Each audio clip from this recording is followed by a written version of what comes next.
Hello everyone. Here is a presentation on plant tissue culture. It is the culture and maintenance of plant cells and tissues in a sterile, nutritionally and environmentally supported media. There are various applications of plant tissue culture.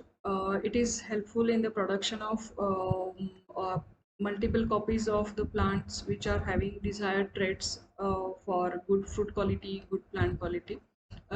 Even we can reduce the timeline for the maturation of the plants using this plant tissue culture technique. We can have those seeds germination in laboratory very safely, those which are not able to germinate outside. Then genetically modified plants we can produce through tissue culture technique. Again, it is helpful in getting the plants which are having disease, pest resistance, as they are grown completely inside the laboratory with safe environment. Those plants like orchids which are not germinating outside very conveniently, we can germinate these seeds inside the laboratory, and these are helpful for the production of clean stocks, that is those having virus free plants can be produced through this technique. There are various benefits of this plant tissue culture. That is, rapid multiplication of plants can be taken place inside the laboratory. There is very less requirement of the mother plant, very less requirement of the explant. Once you generate the uh, plants, you can multiply the same regenerated plants to again you can use it for the multiplication and get the new number of plants. These generated plants, they are uniform. So for transplanting we are having a uniform genetic material. They will be uniform throughout. They are disease free plants, and so they can they can be helpful in the production of high uh, produce. Then they are not dependent on the environment, as we are providing the environmental conditions inside the laboratory.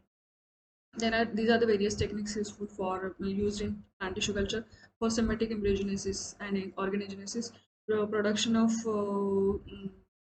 embryonic embryos, somatic embryos through somatic cells is possible through tissue culture. There is always no need of zygotic embryos here. Somacliner variations can be induced and new plant type can be produced through somacliner variation. It is helpful in the micropropagation, so large number of plants can be produced.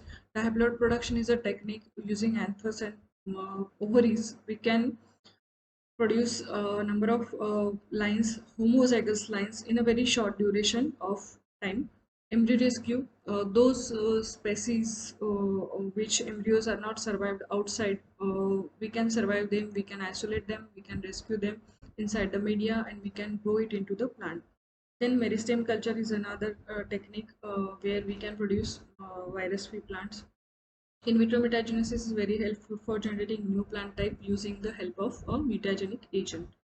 Then in the protoplast culture, it is helpful because in protoplast culture, two different wide hybrid can be wide plant type can be fused together to get a hybrid, and through protoplast fusion.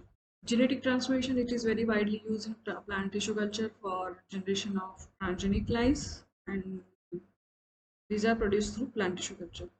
One of the technique commonly employed in tissue culture is micropropagation. Here we will see the case study of banana and sugarcane. So these are the explants required for plant tissue culture. We can use tip bud, leaf, axillary bud, internodal region and root region for as a explant. So first what we need is we need to establish a culture. That is, we need explant. Then it should be sterilized one. So sterilization techniques need to be standardized, and as per depending upon the what explant type. And then it is required to subculture on the suitable media. Media standardization is also another aspect of plant tissue culture. Depending on the aspect, we need to standardize the media for rooting, shooting, and other techniques. So proliferation of the media, that is multiplication, same here. It also needs to be done on the media. And then another media for rooting is these plants generated through plant tissue culture need to be induced roots for acclimatization. So this is another technique, another task required here, and hardening finally to get acclimatized to the other outer conditions. So axillary bud proliferation, there are steps, two techniques: meristem and shoot tip culture and bud culture. Through these two aspects, we can go for this axillary bud proliferation. This is a picture in which shoots are being taken out in the sterile medium, in the sterile environment, using the laminar air flow. Here shoots are taken out, and they are then again cut into a number of samples for further multiplication. This is a diagrammatic representation how the explant is inoculated inside the media. The plants are multiplying, they are giving rise to roots, well developed roots, shoots. After that, they are hardened and inside in the soilite and cocopite mixture, and then we can, after getting settled here, acclimatize here, we can shift it to the farm or field. This is the basic requirement of any plant tissue culture laboratory. Temperature requirement is for 25 to 28 degrees Celsius. Relative humidity should be 50%, 50 to 60%. Light 3000 lux to 5000 lux, and photo period of 16 to 8 hours dark light.